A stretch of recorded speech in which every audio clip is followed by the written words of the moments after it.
Thank you, Julie. All right, we'll get started.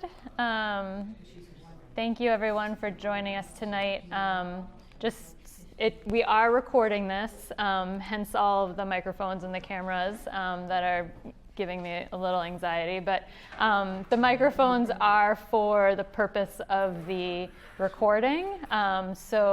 As we have a discussion, please, if you have comments for us, just project a little bit. The room has pretty good acoustics, so we should be okay. But thank you, everyone, for joining us tonight. My name is Erin Zwirko. I'm the Director of Planning and Development for the town of Yarmouth. Joining me is Julie Dubofsky, our Assistant Planner, and she will be advancing our slideshow. So thank you so much. So tonight, on the screen, you can see the outline of our presentation. The purpose really tonight is to give you all an overview of what LD 2003 is and what the provisions require, and answer some general questions about the legislation. We'll also have a chance to discuss at the end of the presentation about data that you might be interested in learning about, data that might be helpful for you to give us feedback, data that the planning board might want to know as we move into the workshops with the planning board. Moving right along. So this is our timeline for public engagement and sort of the review process. So after tonight, we do have 4 workshops scheduled with the planning board during the regularly scheduled April and May meetings. And each of those meetings will be focused on a topic that is a provision of the law. Before the planning board makes a recommendation, which they make a recommendation to the town council, we'll return to the community for a listening session and for further engagement in mid-May. You can see that that's the second big yellow circle. So in general, all planning board zoning recommendations go to the town council. So ultimately, at the end of this timeline, we will be sending, or the planning board will be sending, a recommendation to the town council. So I'll quickly address sort of the timeline questions. So the legislation requires implementation by July 1 of this year. So as you can see, we're sort of running up against that timeline. But I will say that we're in good company with the rest of Maine as we try and figure this out. There might also be extensions, whether it's through the rulemaking process, which I'll talk about a little bit more, or through legislative action. But in general, we're working towards implementation and meeting as close as possible to that July 1 implementation date. So to set the stage a little bit, if we back up a couple of years of sort of the genesis of LD 2003, the state has convened 2 commissions since 2021 to consider the housing shortage and establish goals. You can see on the slide on the left-hand side sort of analysis of the shortfall of number of housing units being produced in this graphic. It's the Eastern Seaboard, but that analysis did it for the entire country. So these 2 commissions that were created, the first one was the Commission to Increase Housing Opportunities in Maine by studying zoning and land use restrictions, and the second one is the Commission to Increase Housing Opportunities in Maine by studying land use regulations and short-term rentals.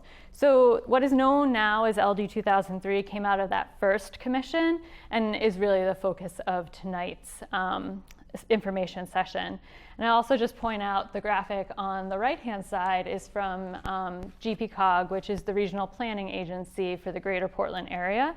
And in this analysis, they did acknowledge that the greater Portland area is doing pretty good in terms of housing production, but really needs to continue the pace that has been set of new housing units. It also established a regional goal for the next 5 years. Thanks, Julie. So if we move into a little bit of the local context, Yarmouth has created about 156 new housing units since 2018 and has 76 housing units in the pipeline. Those are primarily at Railroad Square and at 298 Main Street. But as a high demand community, the available supply challenges our affordability and opportunity here in Yarmouth. In addition, household income has not kept pace with housing costs, and thus this community continues to get wealthier. This is not unique to Yarmouth. This is across the board in so many communities, especially a very desirable community like ours. So our Affordable Housing Committee has made policy recommendations to the Town Council for consideration, but there's no single solution. One of the committee's recommendations is to consider removing barriers to housing production, such as reducing the minimum lot size throughout town or allowing more types of housing units in town, including expanding multifamily. So LD 2003 aims to remove some of these regulatory barriers through this mandate placed on cities and towns to take a look at our zoning. Yep. So this is a little bit of the timeline. So on the left-hand side, you can see some information about that commission that I had mentioned.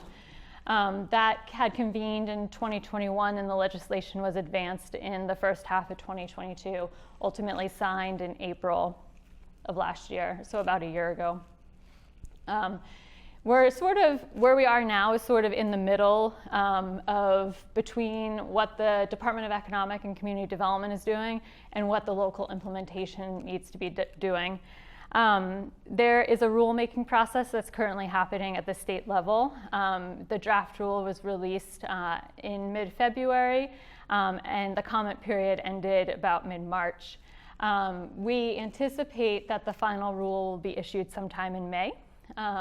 So once that is issued, it's ultimately sent to the Attorney General for review. But meanwhile, we have to be working on implementation. So when I said we're in good company trying to get this off the ground and rolling. So it's important to implement this locally because it aligns the town zoning with state law to avoid confusion, conflicts, or lawsuits in the future. So that's where we're at right now. And then briefly, so the three main pieces that we'll be talking about tonight are the provisions for ADUs and the provisions for affordable housing density and the dwelling unit allowances, which is shown up here as the 2 to 4 residential allowance. Next slide. But first, the law does require that municipalities ensure that their ordinances and regulations affirmatively further the purposes of the Federal Fair Housing Act and the Maine Human Rights Act. This doesn't necessarily mean that we need to adopt any amendments to our zoning ordinance to address this. We just have to be cognizant that anything that we do adopt has to be consistent with that federal law and that state law. Also part of this is that DECD and the Maine State Housing Authority will be setting state and regional goals for housing production. We understand that they're not going to be individual town-specific goals, but rather that it would be a regional goal that, for example, the entire Cumberland County would work towards. So getting into the three main pieces of the law, we'll start with accessory dwelling units. As you can see in the big yellow box, these are the requirements. So currently in Yarmouth, accessory dwelling units are regulated through our site plan review ordinance. And in general, our ordinance is consistent with the law. We do need to eliminate the local requirement for additional parking. We do need to set the minimum size for an ADU and explicitly allow ADUs in some additional zoning districts where housing is already allowed. This is basically the minimum that we would have to do to be in compliance with the law. However, and as I'll describe in the further slides, Yarmouth could go further. We can, as I've termed it, we can unlock some of the potential of LD 2003, and this is where we need the community input. So as it relates to ADUs, we could go further by eliminating some of the aesthetic requirements, increasing the maximum size, or eliminate the maximum number of bedrooms that we require, or even eliminate the owner occupancy requirements. So I will note that in consultation with DECD and with our town council, legal counsel, not the town council, we just need to address the items that we're in conflict with. So that's the items that you see in the yellow box.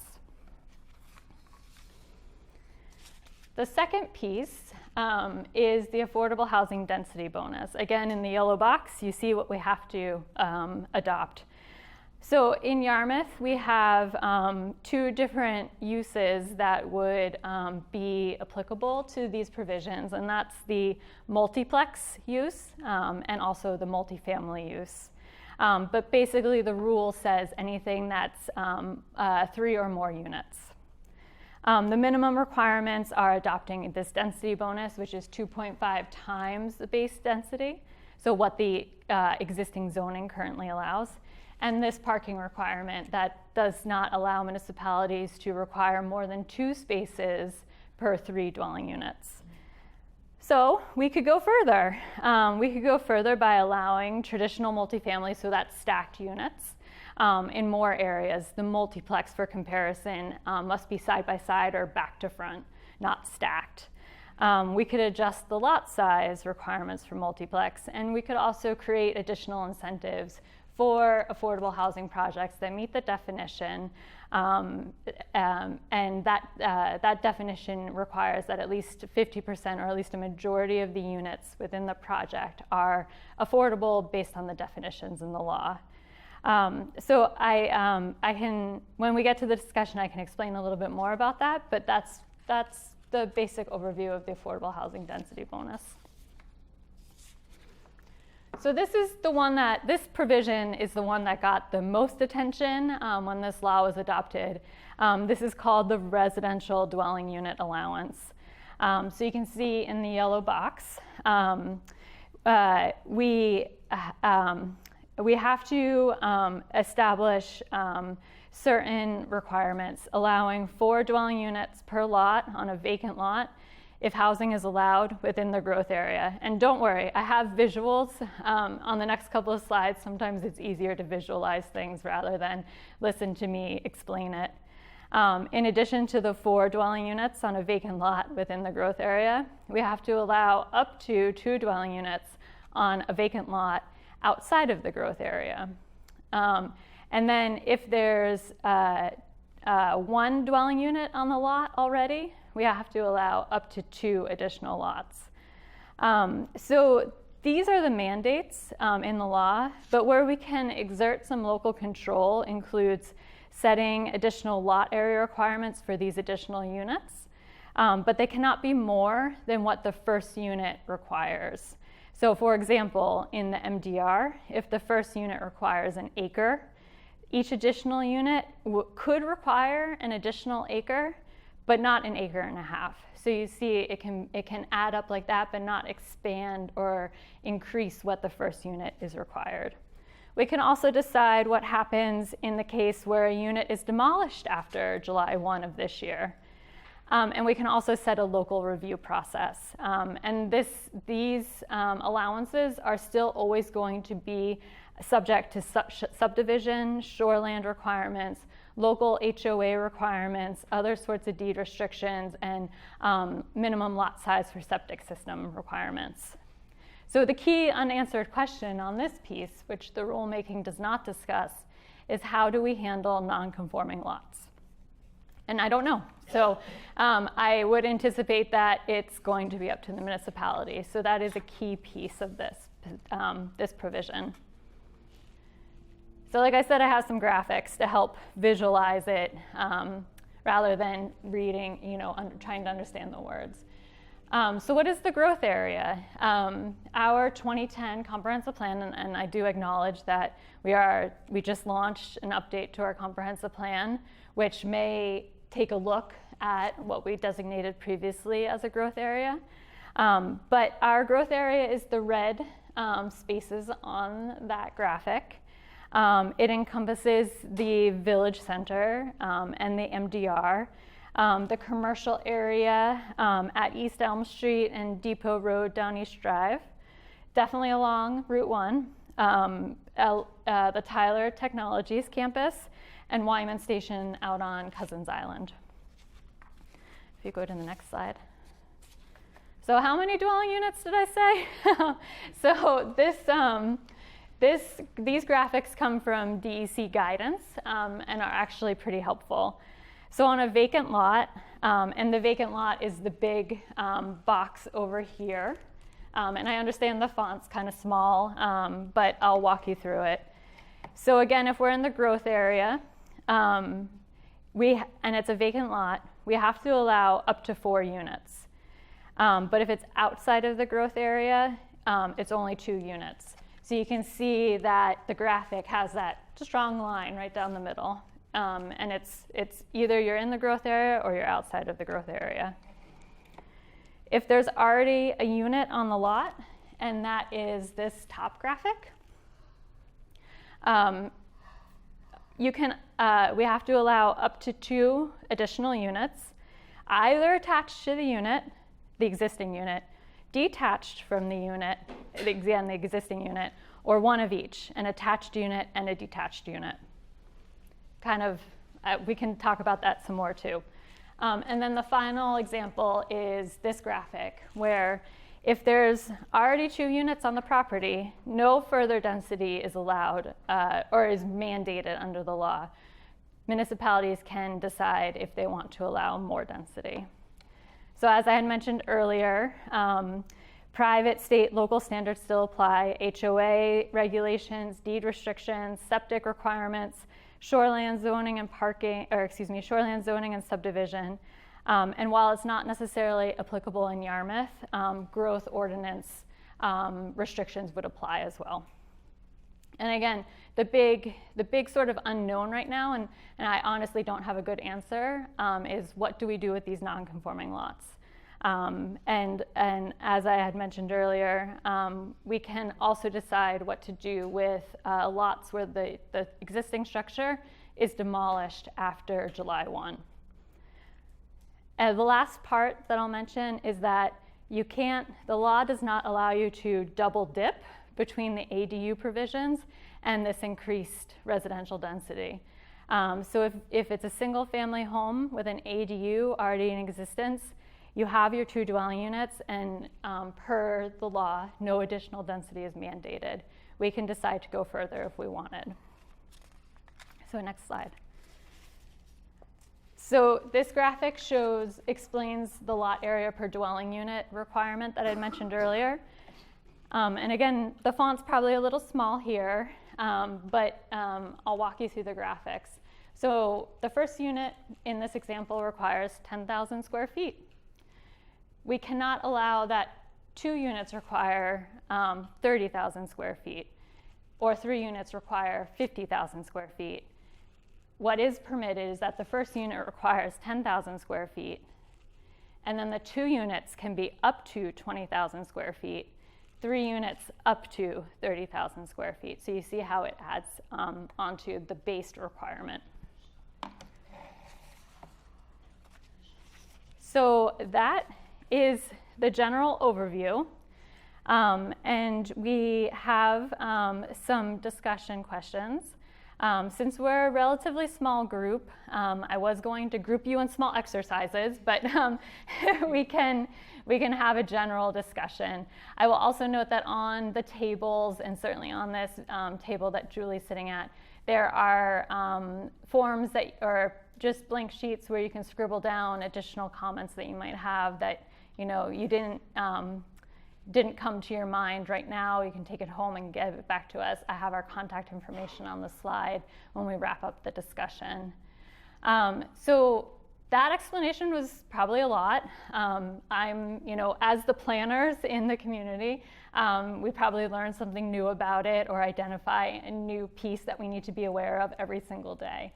But we're working diligently to bring these amendments to the planning board in the next several weeks over the next 2 months. So we have these discussion prompts, and Julie will help us take notes on the Flipboard.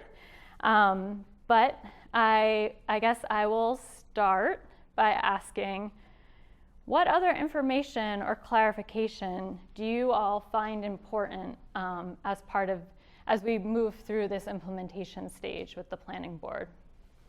I will note that we are behind the scenes. We've taken our assessors database and are doing quite a bit of analysis, which I have some notes too. So if there's questions about like what will the impact be, I can walk you through a little bit of that, which will be refined over our planning board process. Or please feel free to consider any of the other questions up on the slide. One that we're very keenly interested in: what would you all like to see come out of LD 2003, and what makes housing density compatible with Yarmouth? Any thoughts or questions at this point? I also have a microphone, again, for the recording so that we have a good recording of everyone. Ed. I've got just one baseline data question. Probably Julie has the answer. Has there been any examination of all of the residential lots within the current MDR as to their area and an average area per lot in the MDR as things are now? Yeah, so I've been looking at that. I don't have an average, but I do know just in the MDR alone, based on non-conforming to that 1 acre, there's over 1,300 lots. So I don't know what the average size is, but that's how many lots are in the MDR that are not 1 acre. Well, what I think would be helpful for the comp plan committee would be some idea, if you wanted to make the current MDR conforming on average, Yep. then come up with that average square footage per lot in the MDR as things are right now. And that might offer some guidance as to what a future minimum lot size for the MDR might be. And one question I have for Erin, tax assessments. Mm-hmm. If you have a property in the growth area and it has one house on it, then it can have up to 4 more units. 3 more units. 3 more. Yep. Yeah, a total of 4, excuse me. 2 more Is units. there anything in this that is going to instruct the tax assessors that they may not assess a property on the basis of the potential of 4 total units, 4 total house lots? Yeah. So the law is silent towards tax assessments. I have a microphone on. But it's an interesting question, and we can certainly ask the assessor so for folks that don't know. The county? Yeah, our assessor, we contract with the county for assessing needs. So I'm sure Ben has been asked the question by one of his other town clients. So we'll find that out. Well, I'm fearful on that score because I've seen it play out adversely in Portland in past years.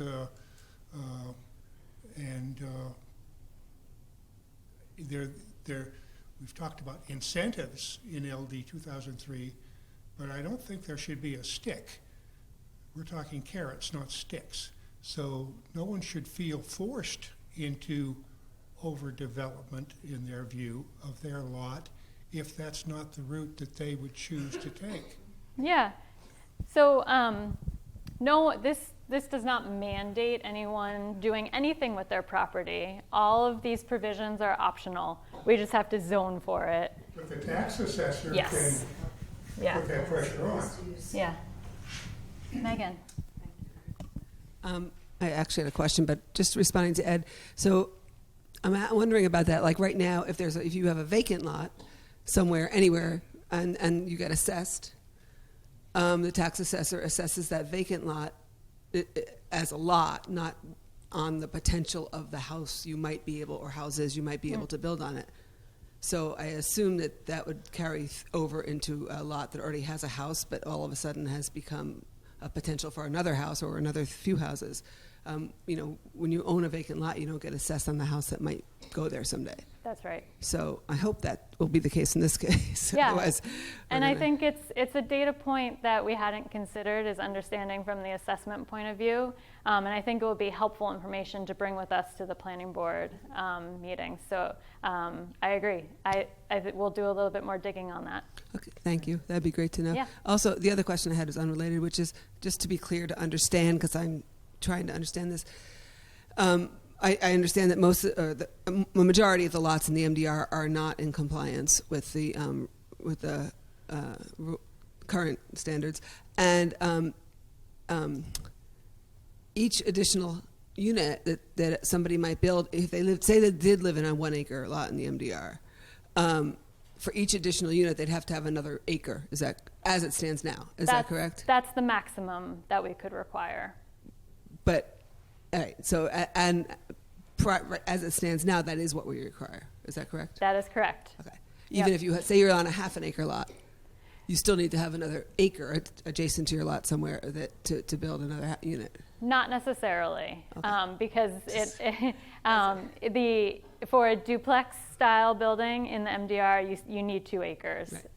So that is that key piece that's not clear based on the information from the state, is how do we handle non-conforming lots. So should we allow that to happen on non-conforming lots if it's 0.75 acre? And maybe, or if, for example, maybe flip it on its head, if it's 1.75 acres, should we say that that's good, and that second unit should be allowed with the additional 0.75, or maybe it's 0.5, or maybe it's an additional quarter acre. Oh, okay. Yeah. We have to decide that by July 1st. Oh, we have to decide that. Okay, thank you. And if I could ask Julie to add one thing, in addition to the average lot size, if we could have the median lot size. And I'd also ask Erin, has any thought been given to taking some of the LDR and making it MDR? That's a good question. As I spoke with you, Ed, before the meeting started, there's 3 things that are happening in town. There's this implementation of LD 2003 that is mandated. And as I mentioned, we've kicked off our comprehensive plan. And then, of course, as a lot of you know, the Affordable Housing Committee has been working on their recommendations. They're all sort of intertwined and connected. I see big discussions like that change where the zoning districts are as part of the comprehensive plan update. I don't necessarily think that the planning board or the town council wants to have that conversation at the same time that they're trying to implement LD 2003. I could be wrong, but that's my gut feeling right now. But it's because we have these 3 intersecting, connected activities happening right now, those lines could get blurry, for sure. Is it safe to assume that the designated growth area is going to be revisited by the comprehensive plan steering committee? Yeah, so that's part of the comprehensive plan, is setting that future land use plan. And as part of that, it's setting a growth area, a non-growth area, and if, like what we did in 2010, some middle piece, limited growth area. Whether or not it changes, we'll see. I think the limits right now make sense. So there might be other areas to expand or contract based on the feedback that we get through that process. Yeah. Thoughts, Ed? So I had a question, and I'll ask it, but I just want to I want you to confirm a little bit what they were talking about, but the way, if we do nothing with our lot area requirement right now, the way I read this, and I think asking you to confirm, is that even though it sounds, it's pretty clear what the one provision and what Ryan Fecto said again tonight at a meeting in Portland that was going over ADUs, is that this law effectively says that Maine outlawed single-family zoning because of that 4-unit per, any place you could have a single-family home. But if Yarmouth requires 1 acre per unit, while we may not be excluding multiple units on a single building lot, that building lot today in the MDR would have to be 4 acres in size That's to correct. accommodate 4 units. Correct. Okay, so that has very little impact unless we act on our current lot area requirements. That I would say that's accurate. As it stands right now, if you were to, like I had said, and maybe if I pull up that lot area graphic, so you can see in the permitted example, substitute the 10,000 square feet for an acre. So 1 unit requires an acre. The second unit requires 2 acres then, and the third unit requires 3 acres. So while I think, to Ed's question about altering zoning districts, there could be a conversation about reducing those minimum lot sizes as part of this implementation. Query whether that's something that might be best suited for the comprehensive plan discussion. But I think when we start talking about the additional land area per unit, that's where we could potentially make a difference. We don't necessarily need to require an acre for that second unit, or the second acre for the second unit, the third acre for the third unit. It could be something less. So that was sort of my follow-on, Yeah. is that there's actually a differentiation between a minimum lot size Yep. and the density allowed on that lot. So we could Correct. say, in the spirit of LD 2003, they intended for us to allow 4 units on an existing building lot. We'll Right. call that 1 acre. So we'll have a minimum of 1 acre, but we'll allow up to 4 units on it. I mean, that's a potential. That is a Okay. potential solution. So I say, I made the example of a half an acre or a quarter acre. It could also be 0 additional square feet, and it's just an acre. Okay. So, okay, go ahead. Yeah. One partial response is, our ADU you can put an ADU on any size lot. And Yes. you don't get into the square footage except for the square footage of the unit. Right. So if you have a qualified ADU, Mhm. now we've got 2 living units, and we haven't used any of our surplus square footage. So maybe just for the third and fourth, would you talk about some minimum increment? Something like that. And Yeah. that's, I think, I think LD 2003 says what Ed says, and maybe we already have, which is the ADU doesn't count toward density, period. That's correct. Yeah. Yep. So back now to my question. Yeah, sure.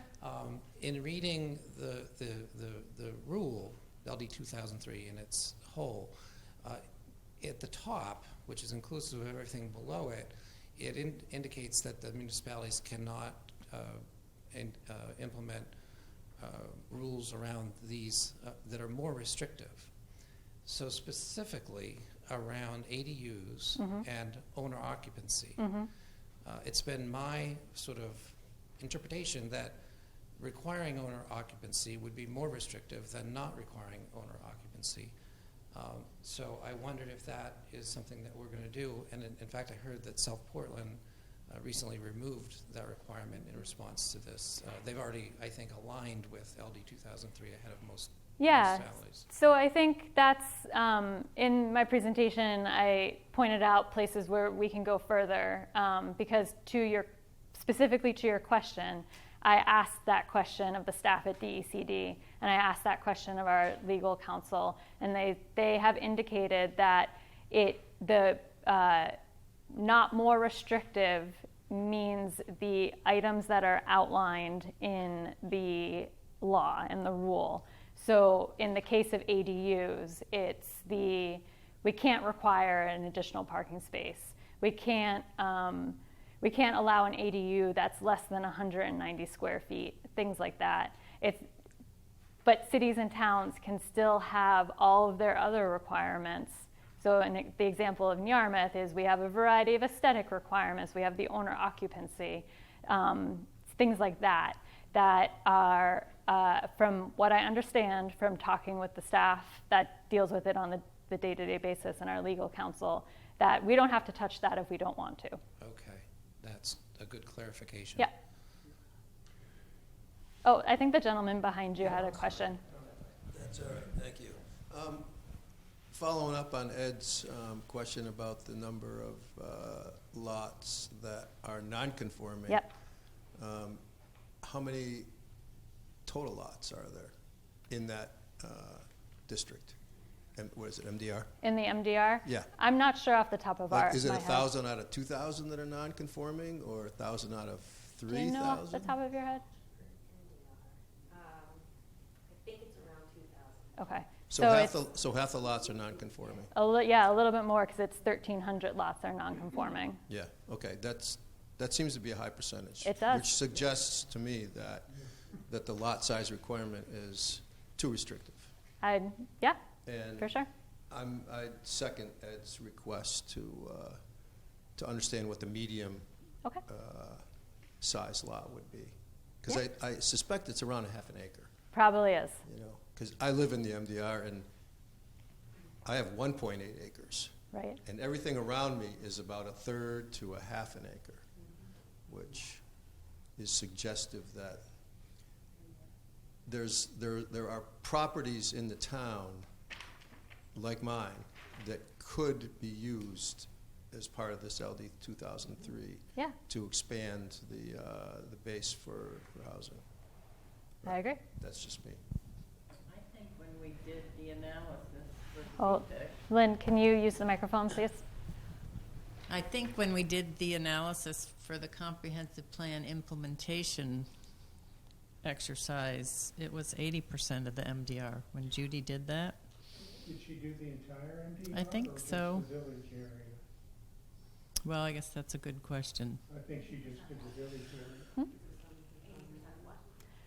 80% of the lots are non-conforming. We're non-conforming, Yep. and so you're right, Ed, maybe it was just the village rather than the whole MDR? The MDR is Right, is, right. The MDR is Okay. very big. And that was 2010. It was probably 2018-ish. When we did the analysis? 2016? Yeah. Oh, did I see a hand over? Yeah. Sorry. Just want to spread the wealth. Here you go, Carrie. Additional questions about the ADU, because I was at that meeting tonight with Ryan Fecto as well. And one thing they said was that the ADU is by right, and so that there is no site plan review anymore. And so I wonder how that fits in with our town and also our aesthetic and other requirements, because I think that's going to be a big deal for a lot of people. Yeah, so I do understand that we can still require the minor site plan review process, but I will clarify that because that is a big question. Not to go on a tangent, but where we do allow increased residential density, we could consider applying some local review process, maybe akin to minor site plan review, maybe not. So I just wanted to mention that as well. It was on a slide, but it was probably small font. Sorry, Carrie. Oh, all set. We will get that clarified. I had one countervailing point to make as to Ed Libby's comment as to the possibility of getting rid of the owner occupancy requirement for ADUs. And it's something that's been in the back of my mind, just to get it on the table, not to start the conversation. That could encourage or would encourage absentee ownership. And an unintended consequence could be Yarmouth becoming a mecca for out-of-town investors who have no stake in the town other than the money that they get from the rental properties that they have. And I would just want to be sure that that consideration is taken into account when we have this conversation. It's a great point, and they talked about Yep. it tonight at the meeting. They said towns with short-term rental restrictions. In the meeting we were at tonight, they talked about this on the ADU meeting, and they said the towns with short-term rental restrictions are much more accepting of getting rid of the occupancy requirement, but it's the ones that have the short-term rental, which you're referring to, sometimes can be the. Not just short-term rental, there's a different attitude when the owner's in the store or on the property than with absentee, as a general statement. Yeah. Getting back just quickly, and then I'll hand it off to you. When this idea about the percentage of non-conforming lots and MDR is big, I think what might be very informative is not only to identify them on a map, but where are they? I think you'll find that toward the village area, you're going to have a much higher percentage, and then see where it bleeds out. It'd be interesting to see. That MDR is distribution. big, and it may be time to split it up. Maybe. So yeah, thank you to Mike. Oh, Does the entire MDR zone have sewer and water? if it's not 100%, it's probably 99%. But based on recent data collection that I've done for the comprehensive plan, it does appear that basically the entire MDR has the access to water and sewer. If there's probably a older property that maybe hasn't had a reason to connect, that might be the outlier. That's an important consideration. It is an important consideration, and I think that's the relationship between the growth area, using that as sort of the basis for that 2 units versus the 4 units. And what about the capacity for the wastewater treatment plant? Yeah, so that is a good question. Our wastewater treatment plant does need investments, and we have been investing in it to make sure that it's operating properly. But I can get our town engineer to provide some feedback on that relative to It's just it. something that should be considered. Yeah, absolutely. And also water. I mean, Yep. we get our water from wells up in North Yarmouth. Yep. And is the capacity of those wells adequate for expansion? Because we're talking about expansion here is what we're getting at Yeah, ultimately. absolutely. And it is a good question. I can touch base with the water district again.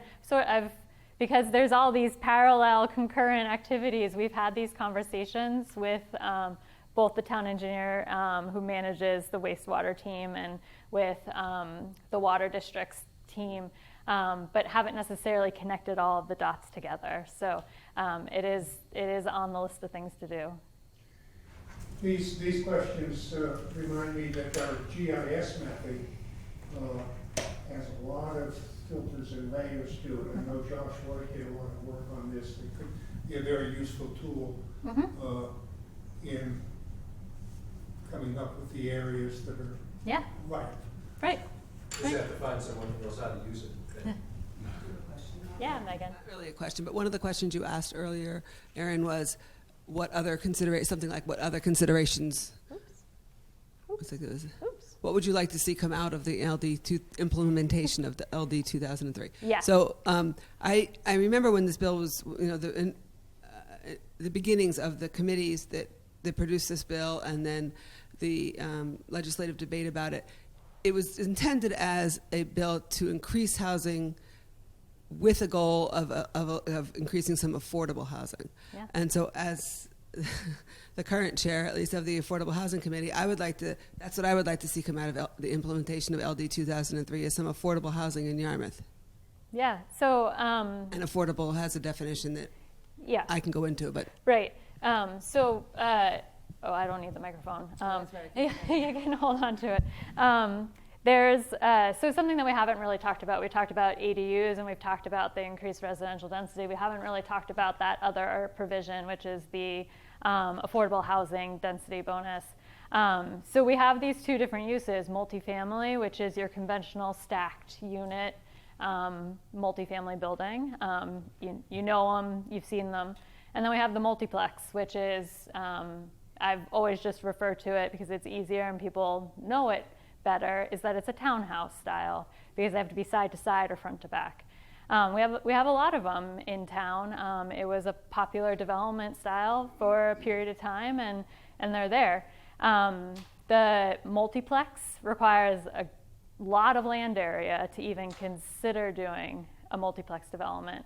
Multifamily, on the other hand, is only allowed in multifamily as a defined use is only allowed in our character districts, so along Route 1 or in the village, in those character districts. As part of this, we could consider allowing the conventional multifamily use in the areas outside of the character district. We could also consider reducing that minimum lot size and the minimum lot area per unit for the multiplex units, which could potentially open up more parcels for that type of development, which the bonus, I suppose, is that at least 50% of those units have to be affordable per the definitions in the law, which I can also explain if there's questions about that.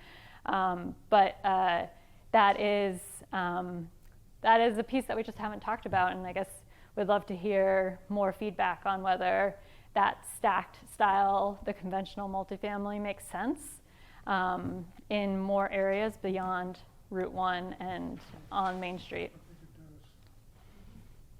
I can pass around the microphone. I would say yes. Yeah. I would be in favor of that. Stacked meaning Up and down. 3 stories. Yeah. No more. 3 stories, Megan. Thanks, Ed. So while we're on multifamilies, another benefit of allowing them as a use definitively in a style is not only the consideration that someone might build a stacked apartment building, but people who have a house that they could divide the interior of the house into apartments would be allowed to do that. And that's an important sort of stepping stone in a traditional sort of American way of getting ahead and having housing and mixed neighborhoods, and it fits well. And it's a shame that we don't allow that. So maybe this is a way that we could introduce for that form to be allowed again. Yeah, absolutely. Minimal changes the character. We have to get extra on there. Yeah. Just back to sort of language around the ADUs and even the intent of this law. And I've heard, and I don't know if it's in the law, but just the language of year-round Maine residents, so that we don't get into a lot of short-term rentals. And then a question I have is, I know the DECD is coming out with the regional goals, and I know you had some up there from 2022. Yep, from GPCOG. From GPCOG. Are there new goals coming out, or is that just on hold and we're going back to the 2022 goals? No, so the law does require DECD to work with the regional planning agencies to create housing production goals. So that will be regional, statewide and regional, not down to specific towns, but you could do a quick calculation to understand what the proportional requirement might be for Yarmouth. Those housing goals I don't believe have been released yet. Do you have a sense of what they are based on the 2022 goals? I don't have a sense. Okay. Yeah, I think the push right now for DECD was to get the rule out for LD 2003, and this might have taken a little bit of a back burner. But very interested to see what that is when it comes out. Sorry to be so much. On terms of what you'd like to see coming out of implementing 2003, take Megan's point about she wants to see the affordable housing. I'd like to see that expressed in terms of a 5-year, a 10-year, and a 15-year plan with some specific goals, Okay.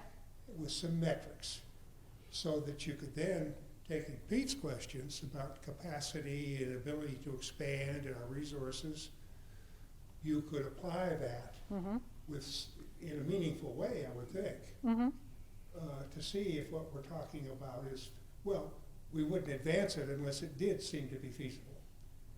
And I have friends who are very supportive of affordable housing, but at the same time, they are opposed to any form of affordable housing which sort of stands out as being affordable. The social implications of it, the trailer park label sort of thing. They don't want that. And I agree with them when you look at the extremes of that, but I just have to think, we're the smallest town geographically in Cumberland County. We're one of the most densely populated towns in the county. I think about the third most densely populated. Sure. We don't have a lot of land to play with. Right, we don't. And I would say, I would hope that we would not let the perfect be the enemy of the good. Right. So it's an interesting point, Ed. I've mentioned it a couple times. We have, the comprehensive plan project kicking off. There's a minimum that the town needs to adopt for LD 2003 implementation. Maybe it's the minimum plus. We'll see. But I think some of these, more detailed questions, harder questions require, significantly more outreach to the community so that we get all the different feedback rather than 20 people in a room at the Yarmouth History Center. But I think that there is a balance between, doing something that's that plus that's, maybe is a good step forward towards the implementation of this law and, is more than the minimum, but also acknowledging that we can go much further if we wanted to, and maybe that discussion is best suited for the comprehensive plan. I'm not sure. Would love the feedback on that as well. I just wanted to ask. My understanding of the comprehensive plan is that it's a plan, but not a requirement. That's correct. As we all know, I've said it a million times, affordable housing has been one of the top needs in the last 2 or 3 comprehensive plans, anyway, going back 30 years. So, and it hasn't been as, what was looked for didn't happen. Some things happened, but the whole of what was looked for didn't. So anyway, and that's just about one part of it. So the comp plan, whatever it says, is a plan, but it doesn't necessarily mean that the zoning would change or anything like that. Okay. Right, so we have an opportunity right now. Right, before July 1st. Yeah, or around that time period. Go ahead, At this Karen. meeting tonight, they did a lot of numbers on the affordability of just building. Yeah. And what it costs per square foot, and so it was Backyard ADUs that was putting on the presentation, but they showed the numbers of the ADUs are really the way to get some affordable housing. Yeah. Smaller units, and the cost is less. It's still expensive regardless. So that seemed to be their focus. Yeah. Just how to get it more affordable, and they had lots of numbers and charts. You can get lost in it, right? So yes, the ADUs I think present an opportunity that doesn't require like a whole new house because they are required. They have to be subordinate to the main house. We set a limit right now of 900 square feet.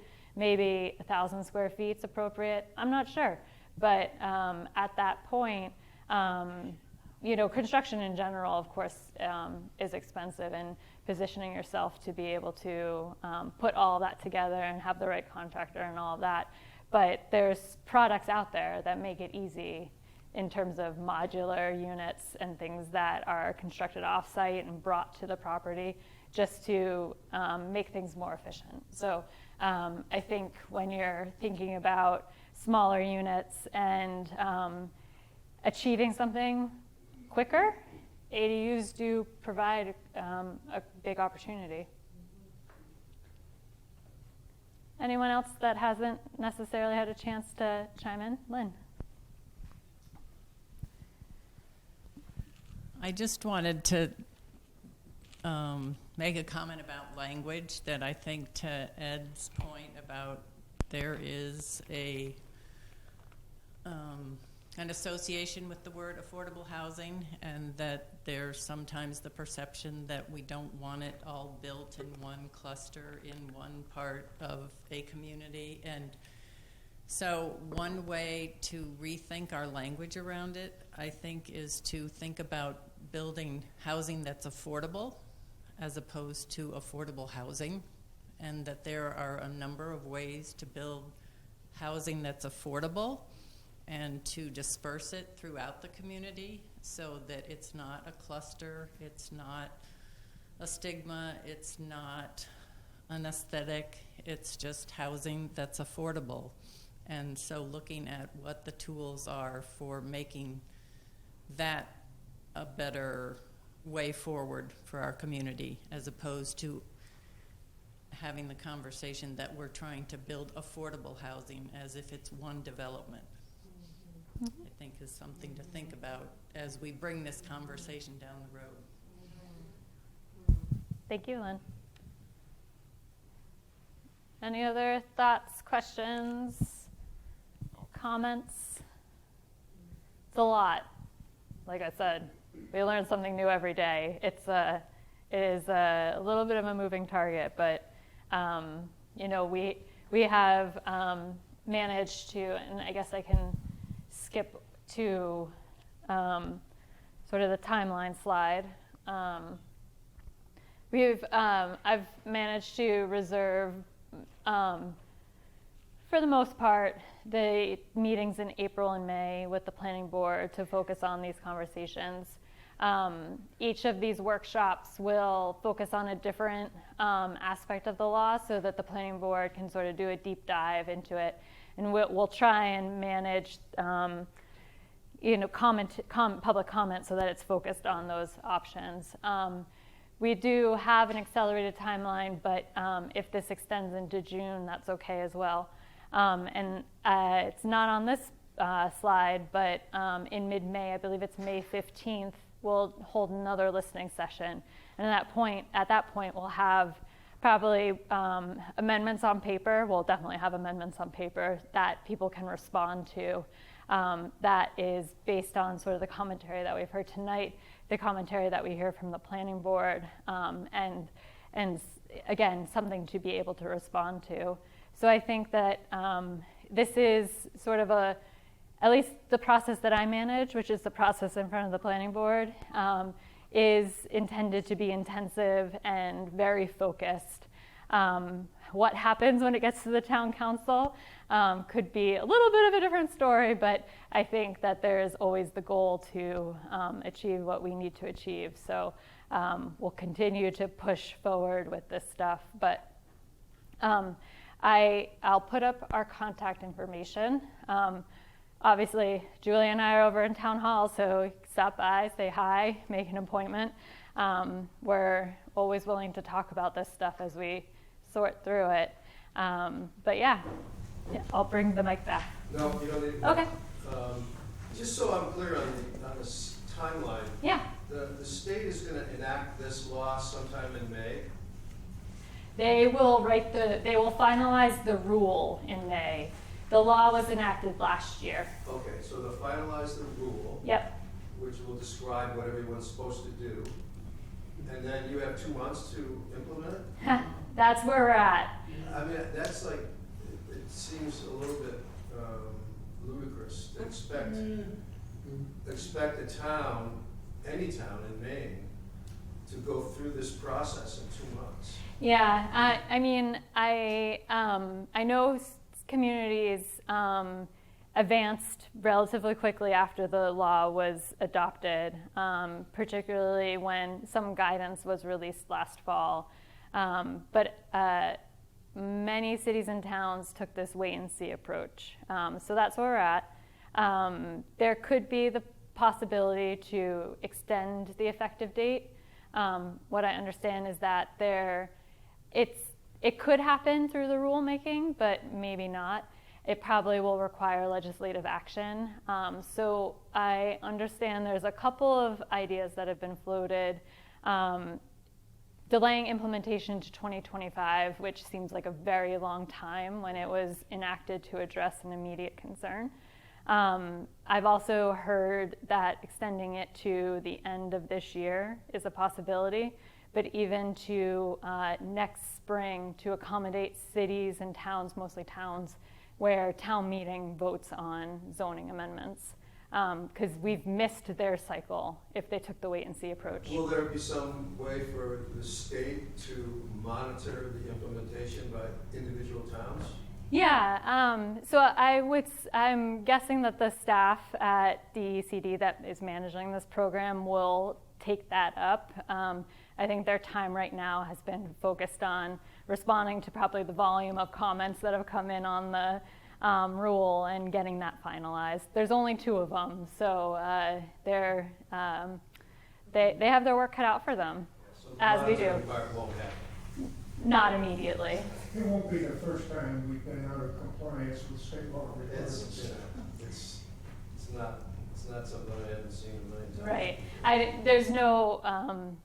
There's been no indication that there would be a penalty if we don't adopt it on July 1. That is the goal, and we'll work towards that diligently, but there's no specific penalty. Ed?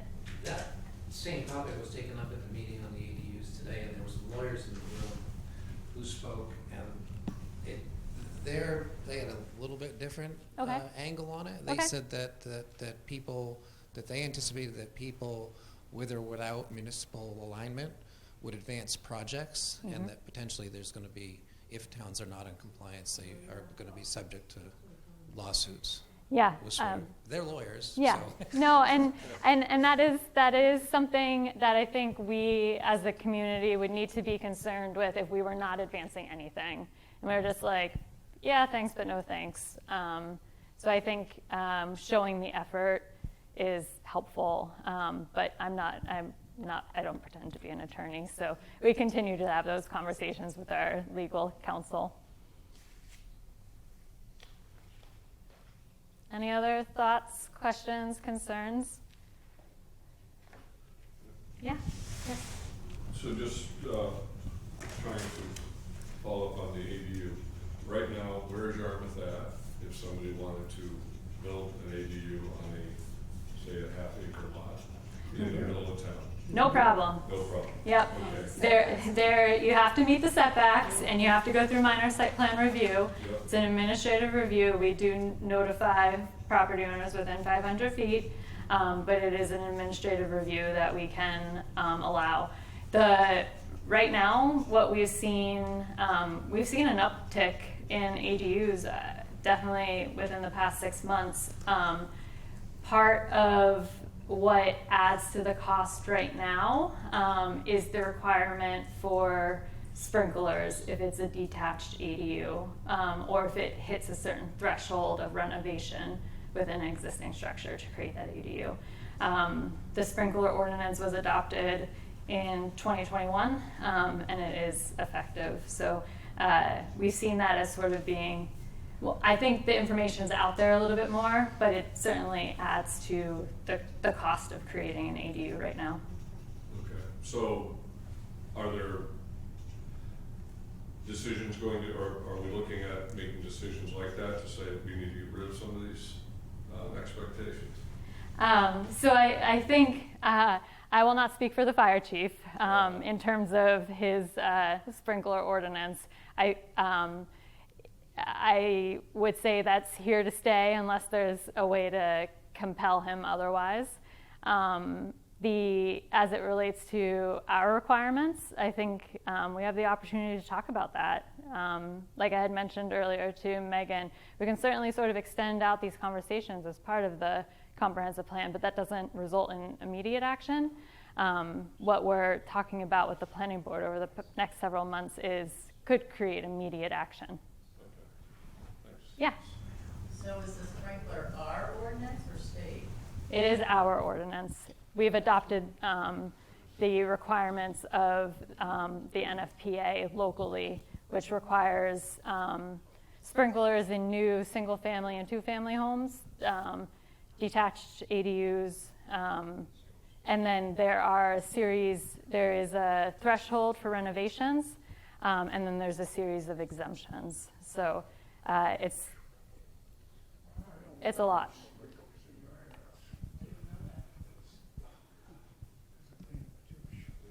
Do you think that I guess, this, the sprinkler ordinance is one of the things that I think probably should be addressed as making things more affordable for ADUs.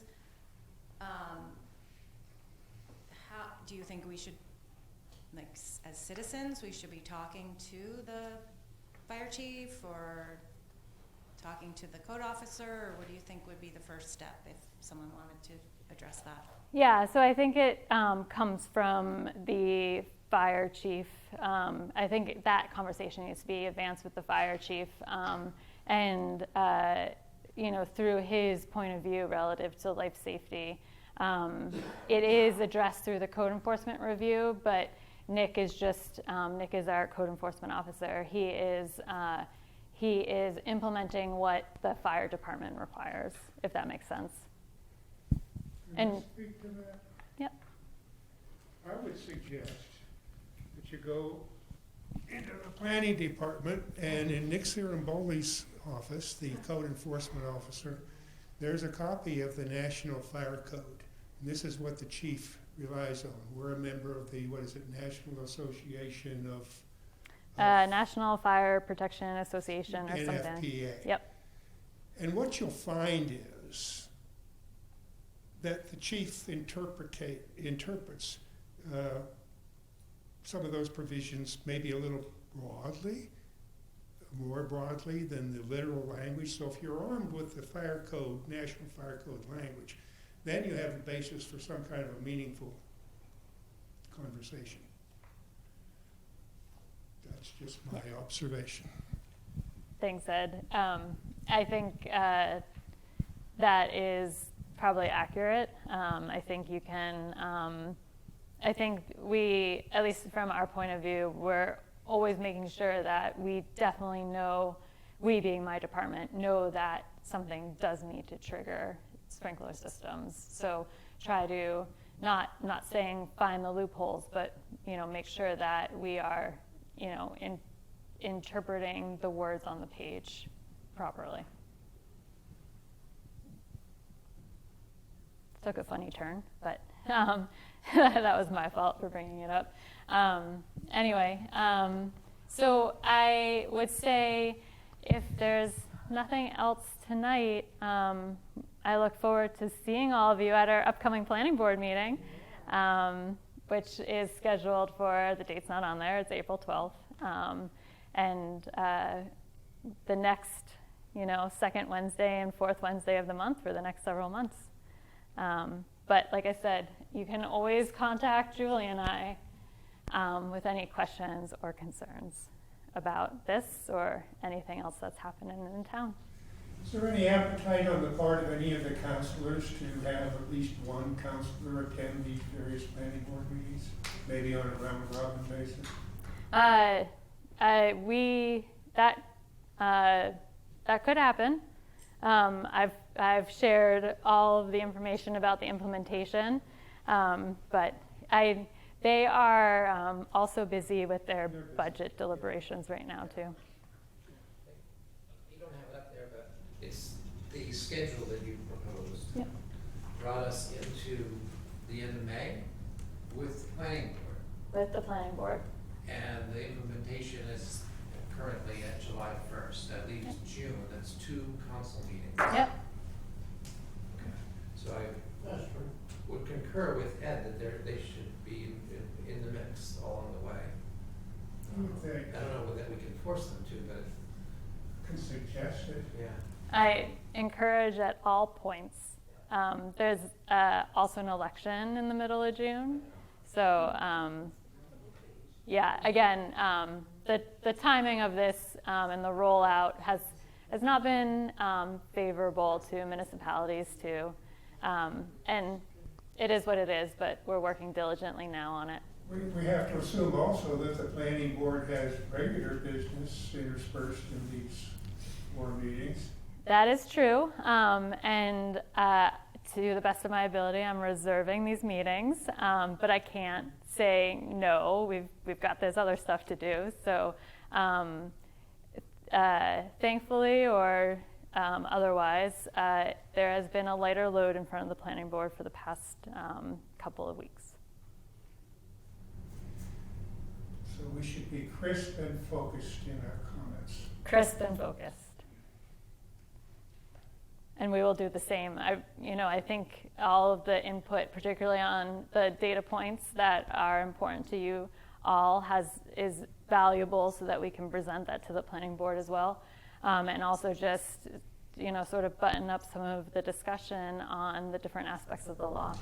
I like Pete's idea, maybe it was asked about a map, blue and yellow, the MDR, those that are below the median and those that are above the median. See where they are? We should be able to do that. In compliance or not, what do you get? Yeah. So thank you everyone for your hour and 15 tonight. Appreciate your attention to this important topic that really will be better for the community with the feedback from everyone. So thank you so much. Thank you.